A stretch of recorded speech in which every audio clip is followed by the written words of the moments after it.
اشرح لي صدري ويسر لي أمري واحلل عقدة من لساني يفقهوا قولي.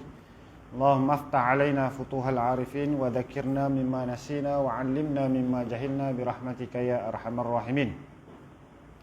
اللهم إنا نعوذ بك من البرص والجنون والجزام ومن سيء الأسقام. بسم الله الذي لا يضر مع اسمه شيء في الأرض ولا في السماء وهو السميع العليم. بسم الله الذي لا يضر مع اسمه شيء في الأرض ولا في السماء وهو السميع العليم. بسم الله الذي لا يضر مع اسمه شيء في الأرض ولا في السماء وهو السميع العليم. Pertama dan terutama, marilah kita mengucapkan rasa syukur kita kepada Allah Subhanahu wa taala kerana kita diberi kesempatan pada malam ni untuk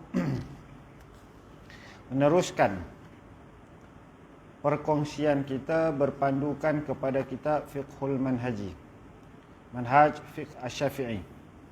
Kita terhenti pada muka surat 58, iaitu berkenaan dengan wajib haji, perkara wajib haji. 58 iaitu dalam bab bermalam di Mina. Di samping melontar 3 jamrah pada hari tasyrik, orang yang mengerjakan haji juga wajib bermalam di Mina pada malam yang pertama dan yang kedua hari tasyrik, dan menghabiskan sebahagian besar malam di sana. Sementara pada malam yang ketiga, Allah Subhanahu wa taala memberikan keringanan, tidak perlu bermalam di Mina dengan syarat dia tidak lagi berada di sana ketika matahari terbenam. Sekiranya matahari terbenam sebelum dia meninggalkan Mina, dia wajib bermalam di sana pada malam tersebut dan melontar jamrah pada siangnya. Ini nafar awal. Maksudnya orang hari yang ketiga tu dia diberi keringanan, tapi kalau dia duduk pada hari ketiga tersebut,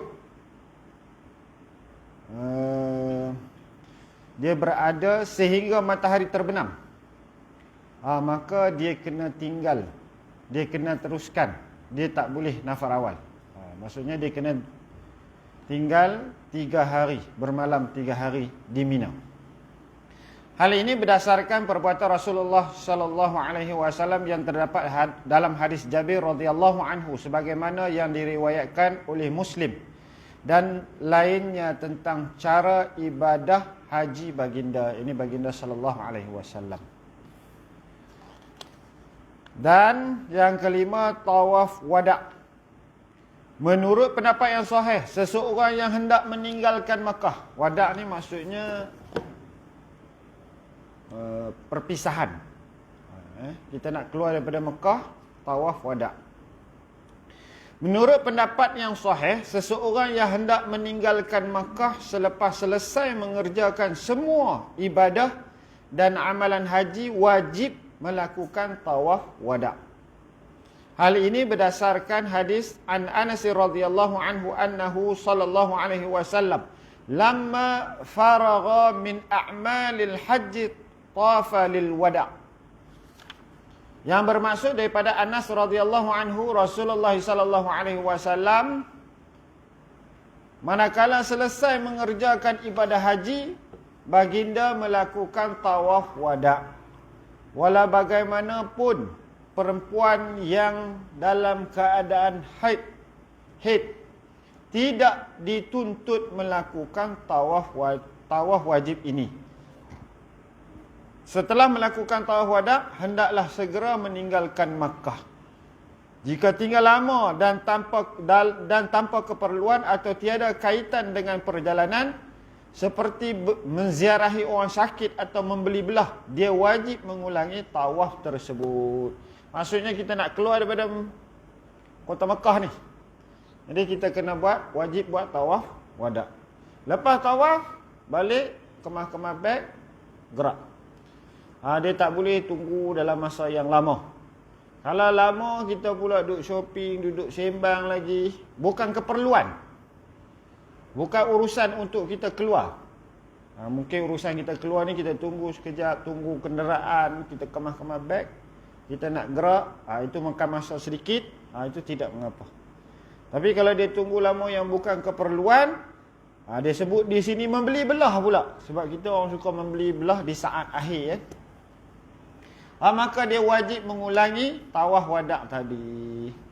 Demikian 5 perkara wajib haji yang berdosa sekiranya ditinggalkan tanpa keuzuran. Akan tetapi ia tidak termasuk dalam bahagian asas ibadah haji. Oleh itu, ibadah haji tidak batal jika meninggalkannya. Malah ia boleh diganti dengan dam yang akan dijelaskan kemudian nanti, insya-Allah, kata dalam kitab ni. Maksudnya benda ni kalau kita tak buat, kita tertinggal tanpa sengaja. Kalau sengaja, kalau tak sengaja, maka dia tidak berdosa. Tapi kalau kita tinggal dengan sengaja, maka berdosa. Kita tinggal dengan sengaja tanpa keuzuran, maka kita berdosa. Tetapi tidaklah membatalkan ibadah haji. Kerana apa? Dia boleh diganti dengan dam. Itu sebab kita dah cakap bab dam itu ni, dam. Balik main Malaysia, dam haji. Sebab orang balik lama kan, kena dam barang kali kot. Dulu orang pergi Mekah ni lama naik kapal layar. Okay, zaman haji mungkin dia ke dah. Saya datuk dan nenek saya, tok dengan tok wan saya dulu pernah sempat naik kapal layar tu. Lama. Persiapan nak pergi pun lama, duduk atas kapal tu pun lama. Duduk di tanah Mekah tu pun lama, nak balik pun lama. Silap-silap makan 3-4 bulan baru boleh balik. Kita sekarang ada setengah-setengah orang yang duk buat syarikat umrah dan haji ni, kadang-kadang dia boleh hari ni ada di Mekah, besok ada di Malaysia. Dia biasa terbang-terbang gitu kan. Tapi dulu susah. Itu orang nak pergi haji tu dia memang sungguh-sungguh. Balik tu kalau sebut haji, macam haji bakhil lah kan. Kenapa kau sudah jadi haji labu? Maksudnya orang nak pergi haji ni dulu susah. Satu kampung akan datang nak pergi sepasal, seminggu duduk tunggu bermalam di situ. Macam-macam lah buat persiapan itu, bawa ini. Sekarang mudah Allah bagi kemudahan. Allah bagi mudah semua ini sekarang ni. Sekarang zaman teknologi, kenderaan pun cepat. Akhirnya apa yang berlaku? Masa pun jadi cepat. Betul lah? Sedar-sedar masa berjalan dengan cepat. Saya rasa minggu ni sangat cepat. Tiba-tiba dah hari Jumaat. Kerana dia sudah sampai di akhir zaman. Saya telefon mak saya semalam. Mak saya tanya, hari ni hari apa? Saya kata hari ni hari Khamis. Esok dah nak Jumaat. Cepatnya masa akhir zaman. Semua kita rasa kejap-kejap dah tua dah kita. Amalan kurang. Jadi kena perbanyakkan amalan. Okey, baik. Sekarang yang kedua kita tengok rukun haji. Dia kena beza wajib haji dengan rukun haji. Wajib haji kalau tinggal dia tidak membatalkan ibadah haji, tapi kalau sengaja dosa dan dia boleh bukan dia boleh diganti, maksudnya dia dikenakan dam. Yang kedua rukun haji. Rukun haji telah dinyatakan bahawa rukun ialah bahagian-bahagian yang asas bagi sesuatu ibadah. Dia kata rukun ni maksudnya apa? Bahagian-bahagian yang asas bagi sesuatu ibadah. Macam semayang, ada rukun dia. Rukun semayang. Rukun puasa. Semua ada rukun. Dia sesuatu bahagian yang asas bagi sesuatu ibadah.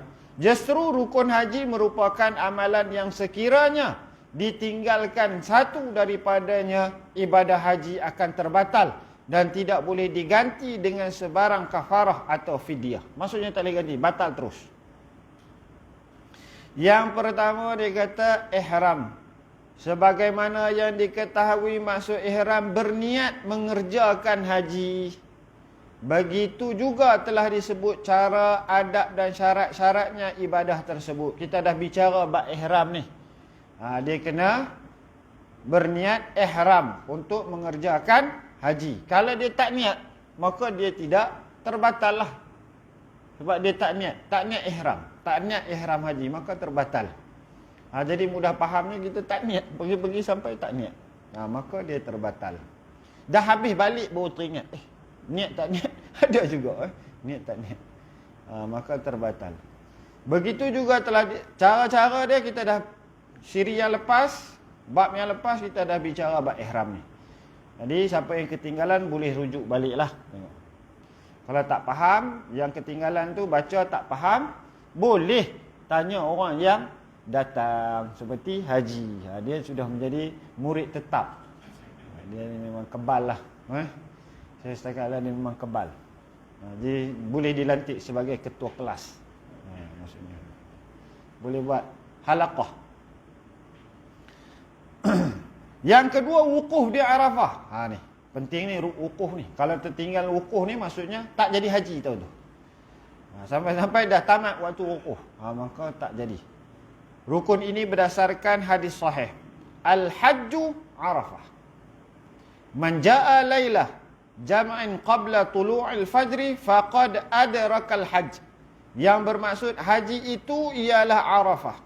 Sesiapa yang datang ke Arafah pada malam perhimpunan sebelum fajar terbit, bererti dia dapat ibadah haji tersebut. Justru wukuf di Arafah merupakan teras utama bagi seluruh amalan haji.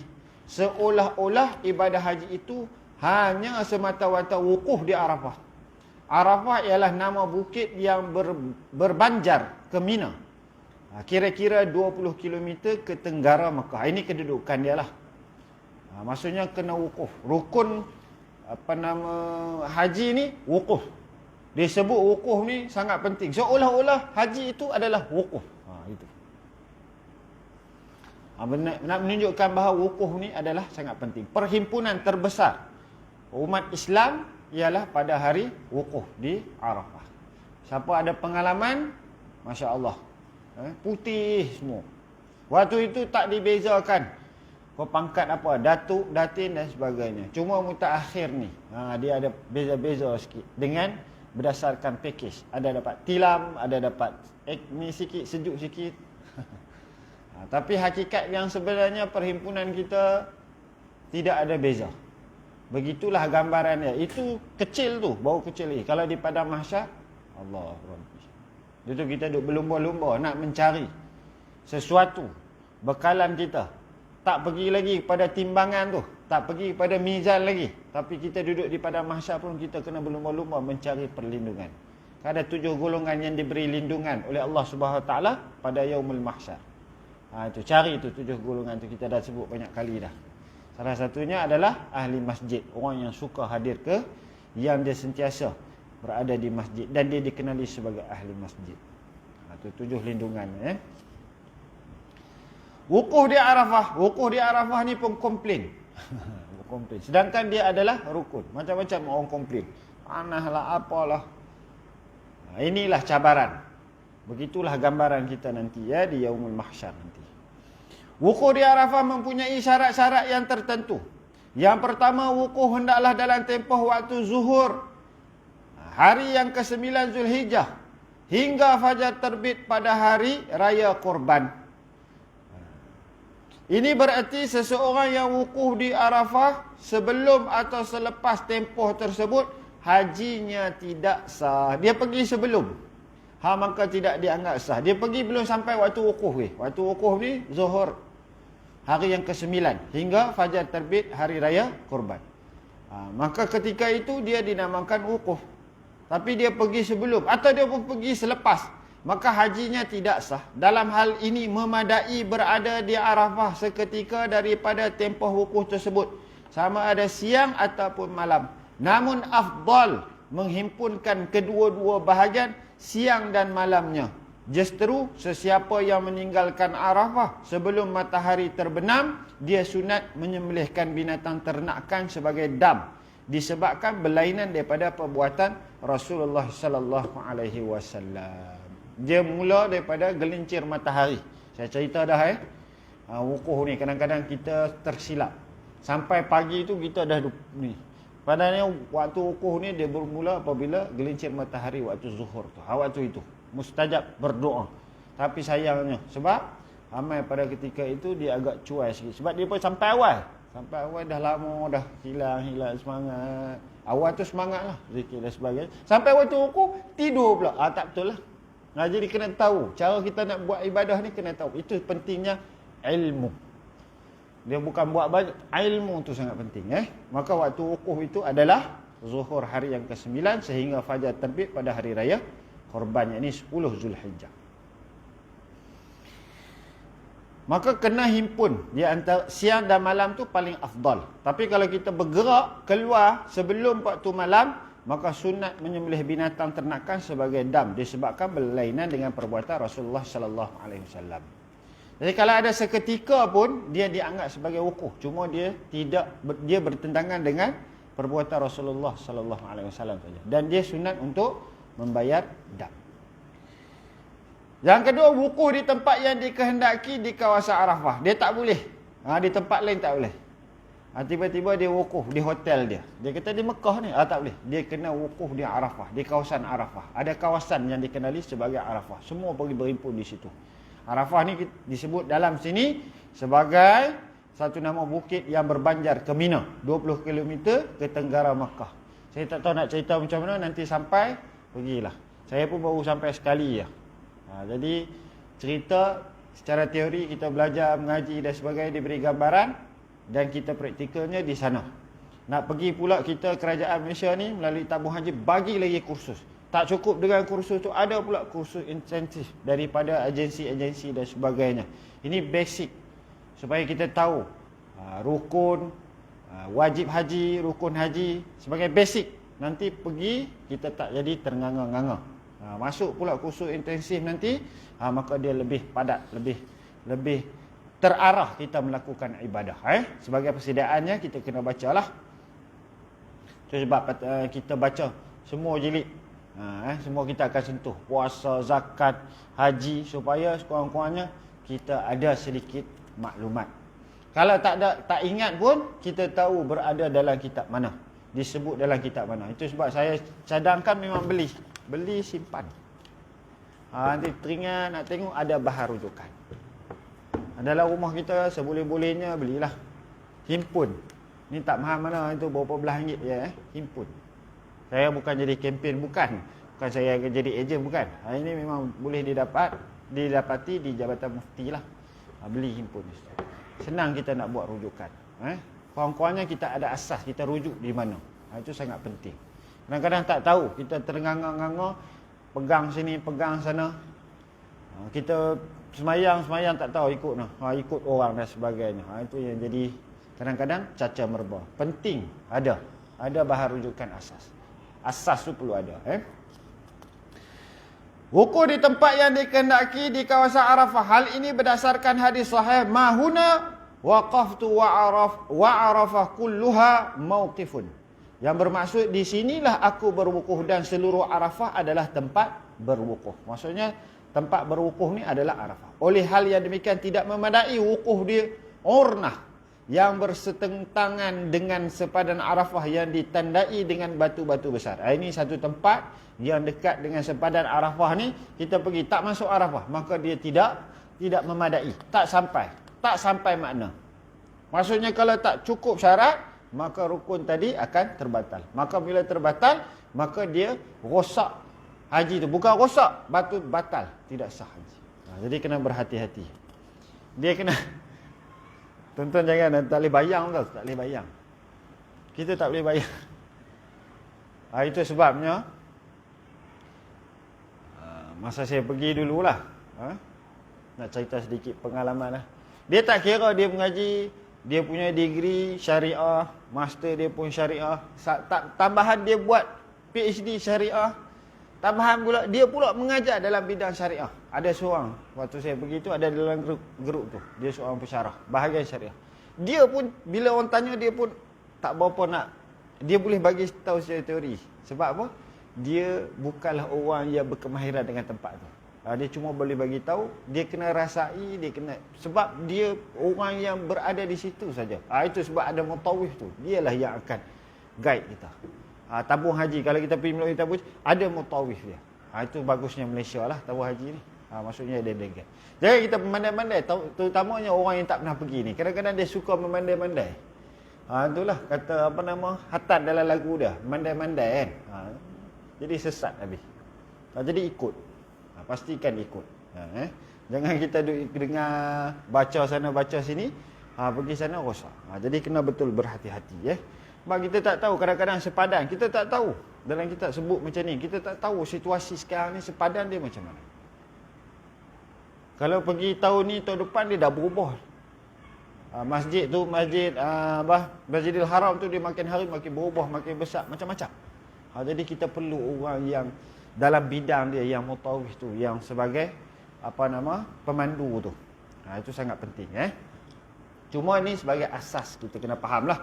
Maksudnya kalau nak wukuf, mesti di Arafah. Kena berhati-hati dengan sepadan. Kadang-kadang tak sampai. Bila tak sampai tu, kita pergi wukuf di tempat yang bukan Arafah, maka tidak sah haji kita.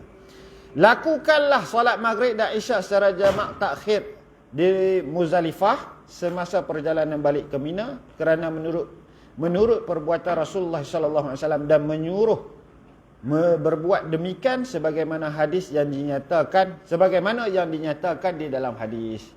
Maka dia kata di sini dan kita ni, lakukanlah solat maghrib dan isyak secara jamak takhir di Muzdalifah semasa perjalanan balik ke Mina, kerana menurut perbuatan Rasulullah sallallahu alaihi wasallam. Ni kita ikut apa yang Nabi buat. Maksudnya jamak takhir di Muzdalifah.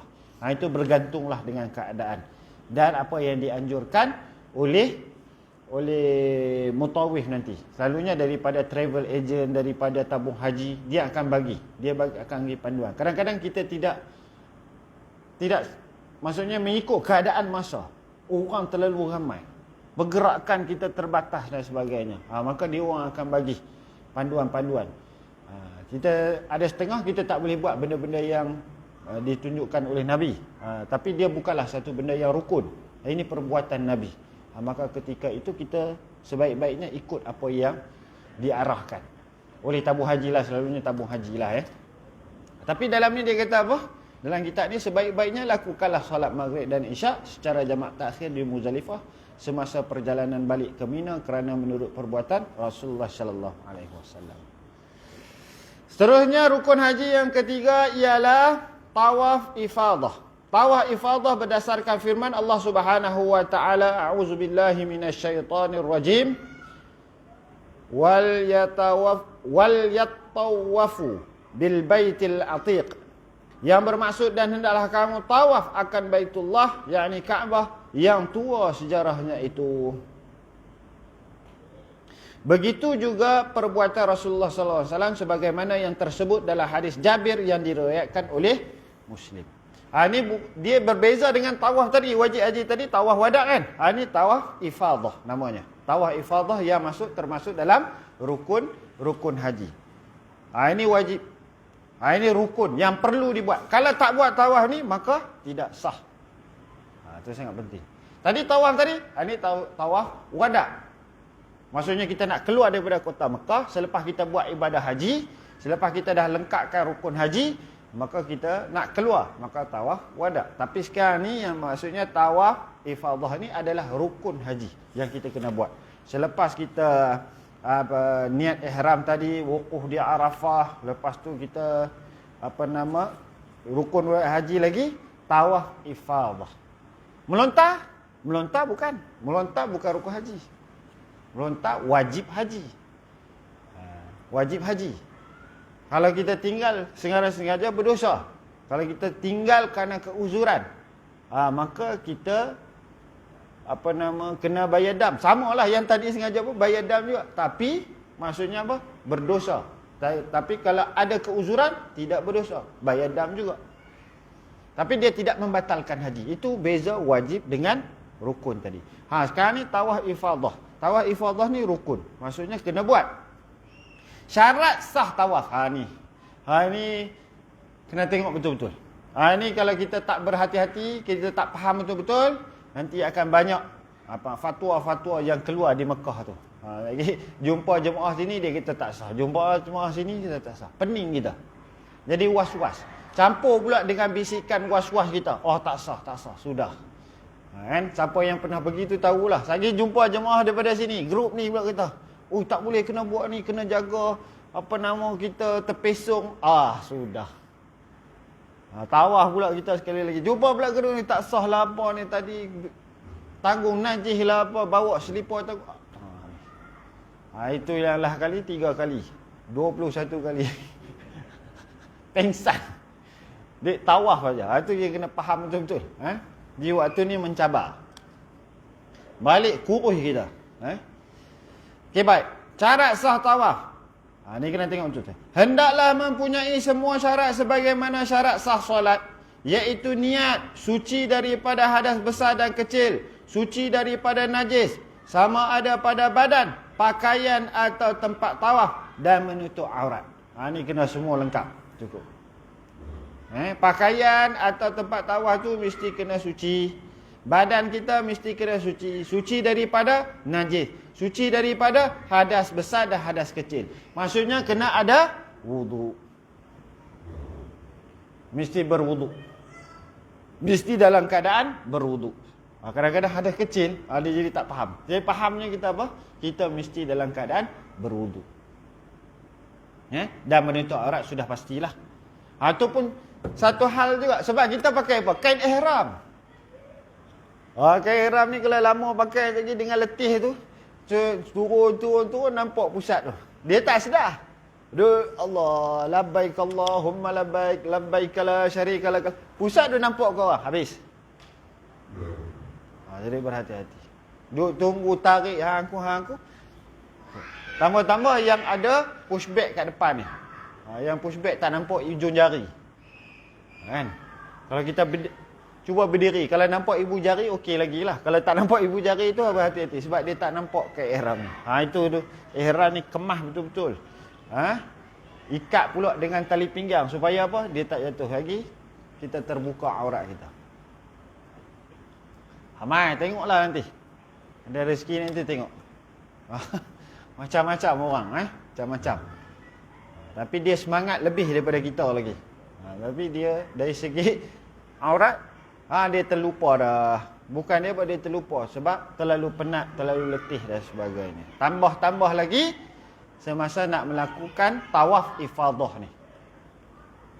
Dia kan balik daripada Mina tu, dia nak pergi tawaf ifadah. Masa ketika itulah orang berpusu-pusu. Ada orang yang nak balik, dah ada tiket penerbangan dah, dan nak balik dah. Maka dia orang masuk. Kadang-kadang nak turun ke dataran bawah tu pun kita tak boleh. Maka terpaksa tawaf yang di atas. Nak masuk tu terlalu padat. Sehingga orang-orang yang berumur ni dinasihatkan sabar dulu. Kalau ada masa lagi sabar dulu. Jangan pergi time crowded ni. Time ketat ni. Memang ketat sungguh. Memang pergi ni. Kadang-kadang dia himpit. Itu kita kena berhati-hatilah. Tu tak termasuk lagi dengan mana yang semangat, tolak dan sebagainya. Waktu tu, itu yang jadi masalah tu. Sebab kita kena jaga. Kita punya Kaabah tu mesti berada dalam keadaan kita berada di kiri kita. Kalau dia beralih, kita tak tahu dah ramai-ramai tolak-tolak. Kita membelakangkan Kaabah pula. Sebab kita pula jalan mengiring kan. Sebab terlalu ketat. Jadi tidak sah juga. Jadi yang pertama dia kata apa? Syarat sah tawaf ni mestilah dalam keadaan sebagaimana syarat sah solat. Iaitu niat. Suci daripada hadas besar dan kecil. Suci daripada najis. Sama ada pada badan, pakaian ataupun tempat tawaf. Dan menutup aurat. Hal ini berdasarkan hadis anin Nabi SAW annahu qala at-tawafu salatun illa anna Allah Ta'ala ahallu fihil kalam. Faman takallama fala yatakallam illa bi khair. Yang bermaksud daripada Nabi SAW bersabda, tawaf adalah sebagaimana solat kecuali Allah Subhanahu Wa Taala membenarkan perbualan ketika tawaf. Sesiapa yang berbual-bual hendaklah perkara yang baik-baik saja dan sebaik-baiknya tidak berkata-kata. Dia tak boleh benda-benda yang larang lah, duduk sembang pula sambil tawaf duduk tanya tak boleh. Dia kena cakap benda yang baik-baik saja. Sebaik-baiknya adalah diam dan kita selalunya dipesan untuk tidak bercakap-cakap semasa dalam keadaan tawaf. Sekarang nak tanya berapa round, itu tak. Tapi kalau duk sembang tanya dari mana, itu tak boleh. Maksudnya itu terkeluar daripada apa yang disuruh oleh Nabi sallallahu alaihi wasallam. Yang kedua, semasa tawaf mana-mana bahagian badan janganlah termasuk ke dalam sepadan Kaabah. Justru hendaklah tawaf di luar kawasan Hijr Ismail, kerana ia juga termasuk di dalam kawasan Kaabah. Jangan masuk dalam Hijr Ismail. Maksudnya ada dia ni Kaabah, dia ada satu lengkung tu. Kalau tengok dalam ni lah. Kalau ada gambar bolehlah tengok. Kalau ada siapa buku haji tengok tu Hijr Ismail macam. Tak boleh masuk. Dia ada laluan masuk tu. Dia masuk, dia duduk langkau pula lompat. Sebab dia ada macam tembok. Kalau dulu ada tembok ni. Dan dia ada pintu masuk. Kita masuk, lompat pula nak potong trip orang. Tak boleh. Kalau masuk, dia dianggap sebagai masuk dalam kawasan Kaabah. Maka terbatal tawaf tadi. Semasa tawaf mana-mana bahagian badan janganlah termasuk ke dalam sepadan Kaabah. Justru hendaklah tawaf di luar kawasan Hijr Ismail. Kerana ia juga termasuk di dalam kawasan Kaabah. Dan tidak harus tawaf di dalamnya. Hijr Ismail ialah dinding yang rendah dalam bentuk setengah bulatan yang terletak di kawasan sebelah utara Kaabah. Nanti akan nampak. Hijr Ismail itu memang akan terkenal nanti. Kalau kita duk sebut Hijr Ismail, macam mana Hijr Ismail? Sekarang boleh tengok gambar. Boleh tengok YouTube. Boleh tengok dalam internet. Boleh tengok dalam buku. Ada dah tunjuk. Kalau dulu-dulu kita, tu pun kita akan pergi, baru kita akan nampak suasana dia.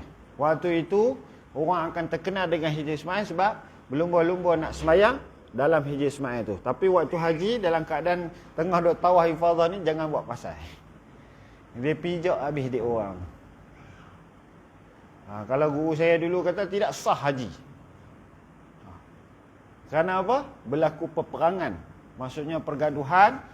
Termasuklah dalam perbuatan peperangan, tumbuk orang, kaih orang dan sebagainya. Kita sengaja kan buat gitu. Kadang-kadang sampai tertumbuk orang. Maka dia kata batal haji. Tu hati-hati. Jadi kena jaga. Nanti ada pula orang main offer kan. Main offer. Itu pun jangan. Sebab dia membuat anaya dan zoling kepada orang. Macam-macam takut kita. Buat itu. Kena dada dan sebagainya. Dia dah tak kira dah. Pada ketika itu, kalau kita yang melakukan, maka terbatal haji. Kata guru saya dulu. Ya, berhati-hati. Tak payahlah dalam keadaan orang ramai-ramai itu kita berebut-rebut. Dia bukanlah rukun. Dia bukanlah satu benda yang wajib. Samalah kita nak Hajarul Aswad tersebut. Ada masa kita minta ke Allah, Allah akan bukakan jalan tersebut. Ada yang rezeki dapat. Ada yang rezeki tak dapat sampai sudah. Ada yang dekat nak sampai, tak dapat. Kena tolak. Kadang-kadang menyusup. Nak dekat. Kena tolak. Sebab itu rezeki Allah bagi. Pergilah tengah malam kau. Pilihlah waktu. Sebab kota Mekah ini dia hidup sepanjang malam. Dia berbeza dengan kota Madinah. Tapi kota Mekah ni dia sepanjang malam. Kota Madinah dia ada masa waktu dia macam terhenti. Sebab pukul 11, 12 tu, maka dia dah jadi sunyi. Tapi kota Mekah ni sepanjang masa. Kadang-kadang pukul 2 pagi kita masih lagi makan aiskrim vanila. Habis tu. Yang ketiga, tawaf hendaklah dimulakan dari Hajarul Aswad dengan Kaabah berada di sebelah kiri badan. Sesiapa yang memulakan tawaf di belakang garisan Hajarul Aswad, ia belum dikira tawaf sehingga dia sampai ke garisan tersebut. Hal demikian ini mengikut perbuatan Rasulullah sallallahu alaihi wasallam sebagaimana yang dinyatakan dalam hadis sahih.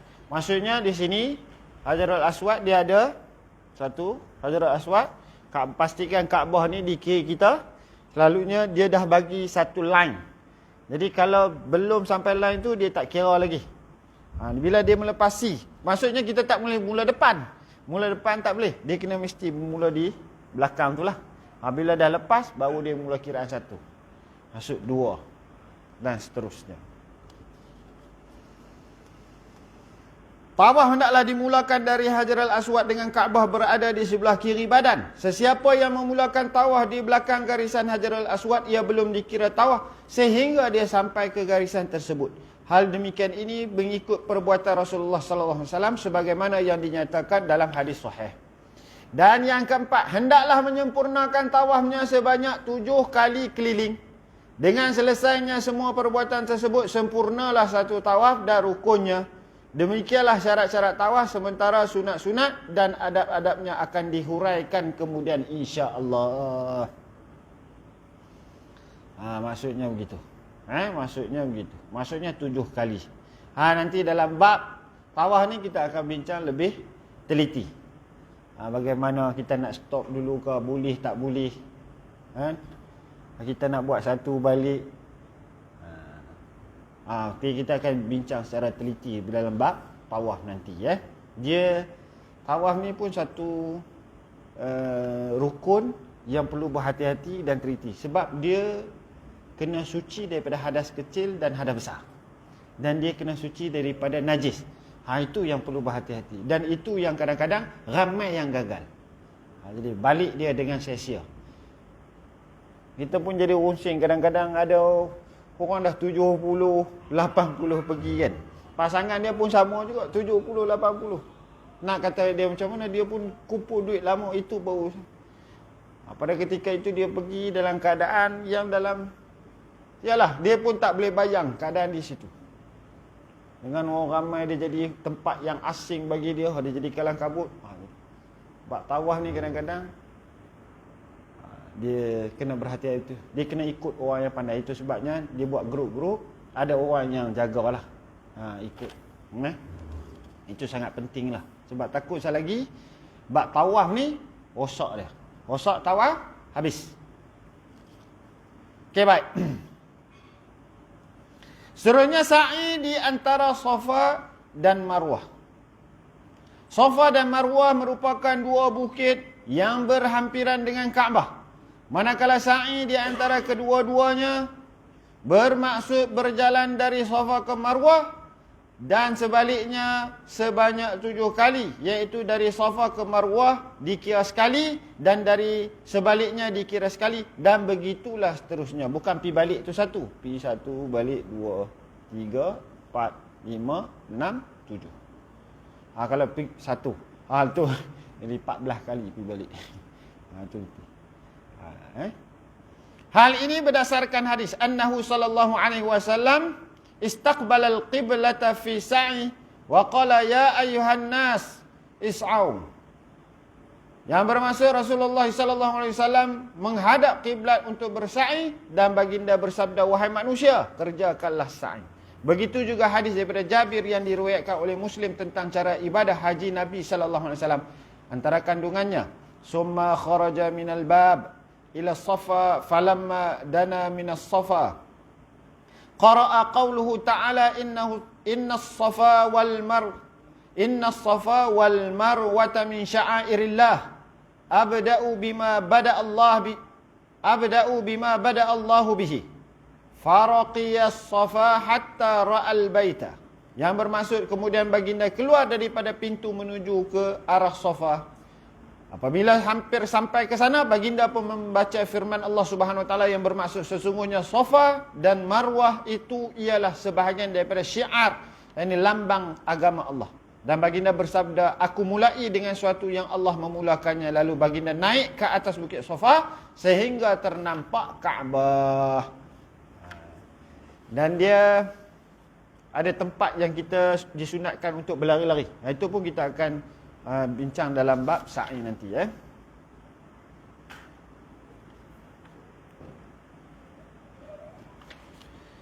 Syarat sa'i. Sa'i dilakukan selepas tawaf. Sama ada selepas tawaf qudum atau tawaf ifadah. Tawaf qudum sunat dilakukan oleh mereka yang mengerjakan haji apabila sampai di Makkah. Sementara tawaf ifadah pula ialah tawaf rukun. Hal ini berdasarkan perbuatan Rasulullah SAW yang menunjukkan demikian. Sa'i adalah sebanyak 7 kali perjalanan bermula dari Bukit Safa dan berakhir di Bukit Marwah. Maksudnya pergi sekali, balik sekali. Sekali, 2 kali, 3 kali, 4 kali, 5 kali, 6 kali, 7 kali. Maksudnya gitu. Dia bermula daripada Bukit Safa dan dia akan berhenti dan dia berakhir di Bukit Marwah. Dia akan jadi 7 kali. Hendaklah melalui laluan di antara Safa ke Marwah. Sekiranya tertinggal atau terkurang, maka perjalanan tersebut tidak sah. Justeru orang yang bersa'i wajib merapatkan tumitnya ke kaki bukit Safa dan berjalan dari situ menuju ke bukit Marwah. Sekarang dia dah buat dah. Dia dah buat dengan kita apa abang? Mozaik tak, makmar tu, batu tu kan. Tempat pun dah cantik. Kalau pergi tu kan tempat dah cantik dan dia dah tanda tempat yang tertentu. Jadi tempat tu kena sampai, tak boleh pergi separuh balik. Tak boleh, dia mesti sampai. Safa mesti sampai Safa. Marwah mesti sampai. Dia tak boleh pergi aci nak. Tak boleh, dia mesti sampai tempat dia. Sebaik sampai di situ wajib pula menemukan jari-jari kakinya di tebing bukit tersebut dan begitulah seterusnya. Ketujuh kali perjalanan tersebut hendaklah dilakukan secara berturut-turut. Sekiranya terpisah agak lama pada tanggapan umum, sa'i hendaklah dimulakan semula. Jalan, berehat lama kan. Lama tak boleh. Berhenti ambil nafas boleh. Ataupun ada nak minum sikit boleh. Tapi kalau lama, dalam pandangan tu lama, memang dia lepak lama. Lepak tengok orang. Mula balik. Ada juga jenis tengok orang ni kan. Tengok orang. Jadi berhati-hati Ini syarat sa'i lah. Dan yang kelima bercukur. Maksud bercukur, ini rukun haji lagi, bercukur. Maksud bercukur merangkumi semua perbuatan memotong rambut. Ia termasuk menggunting 3 helai rambut atau lebih, mencabut atau memendekkannya walau sekadar mana dan dengan apa-apa alat sekalipun. Ia merupakan rukun menurut pendapat yang sahih dalam mazhab Imam Syafi'i. Hal ini berdasarkan perbuatan Nabi SAW sebagaimana yang diriwayatkan oleh Bukhari dan Muslim dan yang lainnya. Syarat bercukur. Jangan bercukur mendahului waktunya. Waktu bercukur adalah selepas tengah malam raya korban. Raya korban bila? 10 Zulhijjah. Maksudnya selepas tengah malam raya korban. Sesiapa yang bercukur sebelum waktu tersebut adalah berdosa dan wajib membayar fidyah. Jangan kurang daripada 3 helai rambut, sama ada bercukur atau bergunting. Hal ini menurut pendapat yang sahih berdasarkan firman Allah Subhanahu Wa Taala tentang orang yang beriman, yang bermaksud dan mencukur kepala kamu dan kalau yakni tidak pun menggunting sedikit rambutnya. Perkataan kepala dalam ayat tersebut bermaksud rambut. Hal demikian ini kerana kepala tidak boleh dicukur. Begitu juga perkataan rambut, iaitu kata jamak dan sekurang-kurangnya 3 helai. Asy-sya'ru, ya ini kata jamak. Rambut ni kata jamak, maksudnya sekurang-kurangnya 3 helai. 1 mufrad, 2 musanna, 3 baru jamak. Itu selalu orang tanya saya kan. Ada berapa orang anak? Ramai. Berapa orang yang ramai tu? Kita pun sebut 3. 3 tak ramai. Saya sebutlah 1 mufrad, 2 musanna, 3 jamak. Jamak tu maksudnya banyak, ramai. Jadi orang kalau 3 ni maksudnya ramai tak? Anak ramai. Berapa? 3. 3 tak ramai. Tak. 3 tu ramai. Kena pandai sikit 3 tu ramai. Dan yang ketiga, rambut yang dicukur hendaklah di bahagian kepala. Justeru tidak memadai mencukur rambut pada janggut, misai dan sebagainya. Dia ada sini, dia cukur sini. Tak boleh. Dia mesti di kepala. Bagi kaum wanita, ijma' ulama menyatakan bahawa mereka hanya disuruh bergunting dan tidak disuruh bercukur. Perhatian, mereka yang tidak mempunyai rambut, bagaimana pula? Mereka yang tidak mempunyai rambut, sunat untuk melalukan pisau cukur di atas kepalanya. Melalukan. Dan yang keenam, tertib. Sebahagian besar rukun ini mestilah dilakukan secara tertib, iaitu kena ihram, yakni niat ihram, wukuf di Arafah, tawaf, sa'i, sementara bercukur boleh dilakukan selepas ataupun sebelum tawaf. Selepas kita melontar kan, kita dah baca selepas kita melontar, maksudnya kita boleh tahallul awal, maksudnya kita bercukur dulu. Maka kita apabila lepas kita bercukur, kita dah boleh pakai pakaian yang berjahit. Tapi kita tak buat lagi. tawaf kita tak buat lagi, sa'i kita tak buat lagi, maka itu boleh. Maksud sebahagian besar rukun ni hendaklah dilakukan secara tertib. Ihram, wukuf di Arafah ni secara tertib. Tawaf, lepas tu sa'i. Tapi bercukur ni atau gunting rambut ni sama ada sebelum dia tawaf ataupun selepas dia tawaf. Tapi kalau nak pakai pakaian yang berjahit ni, maksudnya dia kena tahallul dulu. Maksudnya tahallul awal. Maksudnya dia bergunting dulu, barulah dia boleh tukar daripada pakaian ihram tu kepada pakaian yang berjahit. Okey. Selesai. Rukun haji selesai. Kita ulang balik sekali lagi sebagai penutup kita pada malam ni lah. Saya tengok tuan pengurusi pun nampak tersengguk-sengguk. Kau ada nak tengok final Piala Malaysia? Ya. Okey, silakan.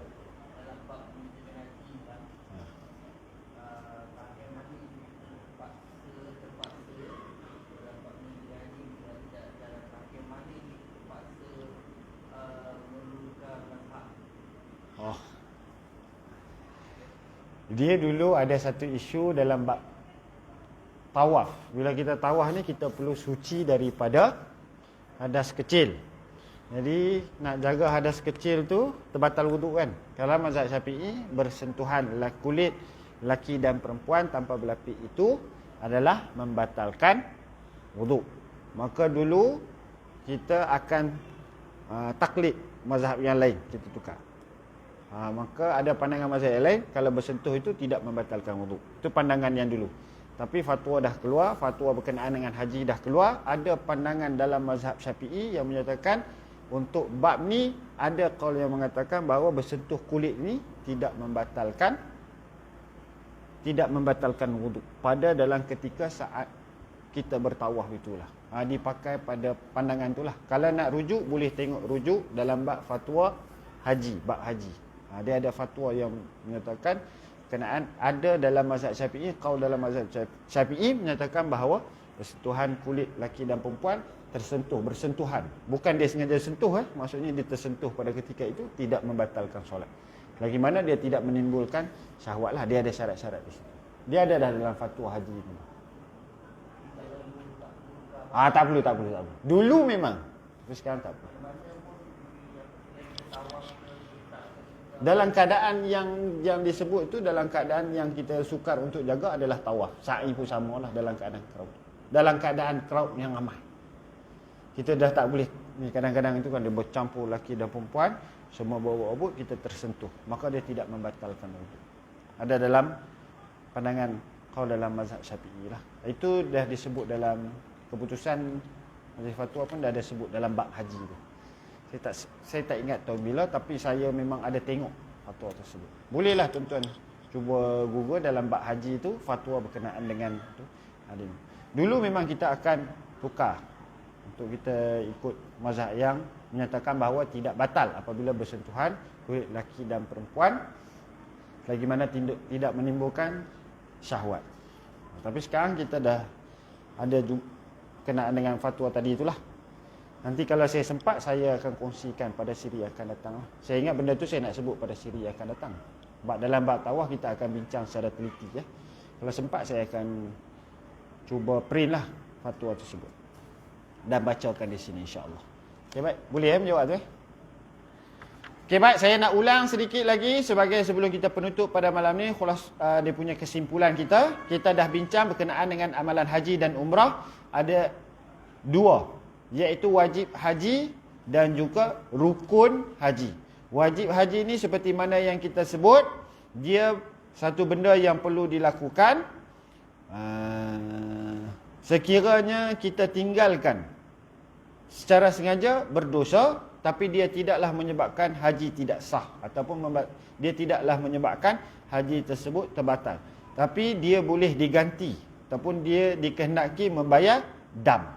Dam ni bermaksud menyembelih kambing sebagai tanda denda kerana meninggalkan wajib haji atau melanggar larangan semasa berihram. Jadi perkara wajib haji ni ada 5. Iaitu yang pertama berihram di miqat. Tadi ihram tu rukun haji. Tapi berihram di miqat itu adalah wajib haji. Yang kedua bermalam di Muzdalifah. Yang ketiga melontar jamrah. Yang keempat bermalam di Mina. Dan yang kelima tawaf wada. Itu wajib haji. Manakala rukun haji, yang pertama ihram. Ihram ni rukun. Kalau tak ihram, tak niat ihram, maka tidak sah haji. Tapi dia niat ihram, tapi bukan di miqat. Miqat ni ada dua. Miqat makan dengan miqat zaman. Dia niat bukan di miqat, maka dia kena bayar dam. Tapi haji tetap sah. Yang kedua, wukuf di Arafah.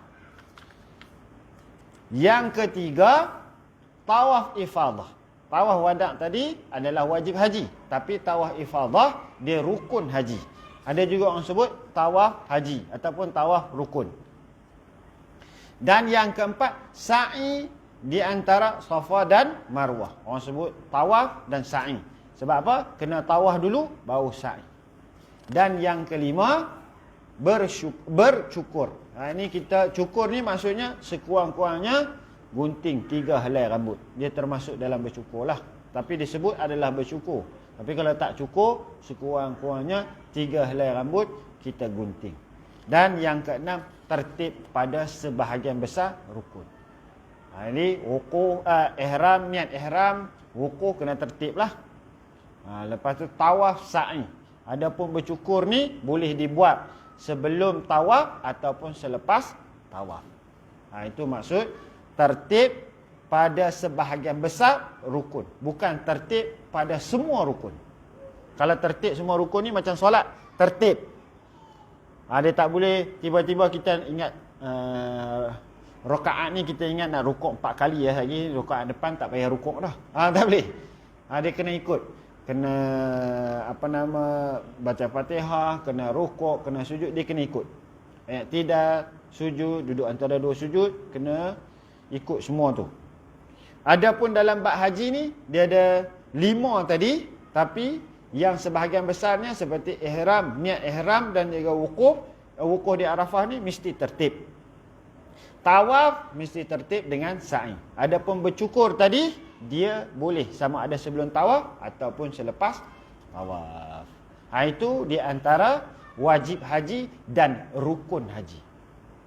Nanti lebih penjelasan dia sebenarnya mudah dia bila kita nak pergi tu, kita pergi kursus lah. Kalau kita pergi kursus dengan ada sedikit ilmu pengetahuan, dengan ada sedikit maklumat pada kita, dia lebih mudah. Itu sebab kita baca tu. Kalau pergi kosong tak tahu apa, duk sebut tawaf ifadah apa ni. Tambah-tambah lagi yang ekspres. Bukan haji ekspres, tapi kita nak tawaf ekspres, nak kursus ekspres ni. Itu jadi kalang kabut tu. Jadi seboleh-bolehnya kita, itu sebab kita baca supaya ada maklumat. Nanti kalau kita nak pergi, dia akan bagi lagi kursus intensif. Tambahan pula, dia ada pada jilid yang ketiga. Saya dah berbincang dengan Tuan Musi. Tuan Musi kita baca semua. Tak boleh tinggal walaupun satu. Itu zakat, haji, semua kita baca. Jadi kena main bab haji ni nampak macam monyok sikit sebab lambat je nak pergi. Tapi kalau bab nikah kahwin tu gini. Dia bezalah. Bab semayang semangat kan. Sebab kita dah buat hari-hari. Jadi tanya. Jadi bab haji ni kadang-kadang lena, kadang-kadang gitu. Kadang-kadang tinggal 3 orang. Gitulah.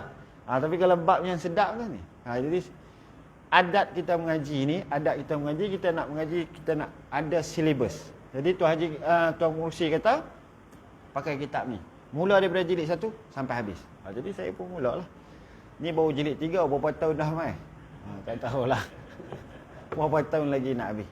Ala kulli hal, kata Imam Syafi'i, mengaji ni tulus zaman, masa yang panjang.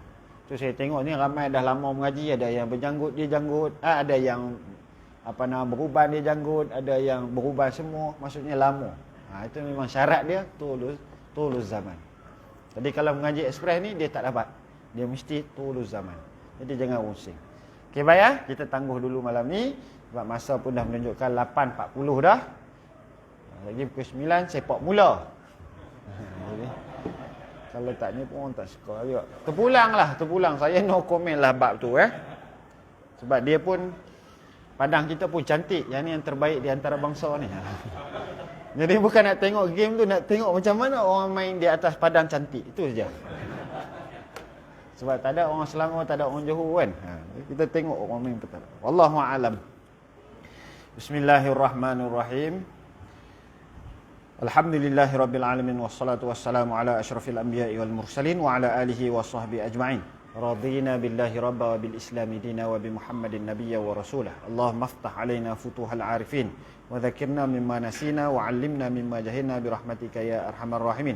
Allahumma ij'al jam'ana hadza jam'an marhuma wa tafarruqana min ba'di tafarruqan ma'suma. Rabbana atina fid dunya hasanah wa fil akhirati hasanah wa qina azabannar. Sallallahu ala sayyidina Muhammad wa ala alihi washabihi wasallam. Walhamdulillahirabbil alamin. Taqabbalallahu minkum.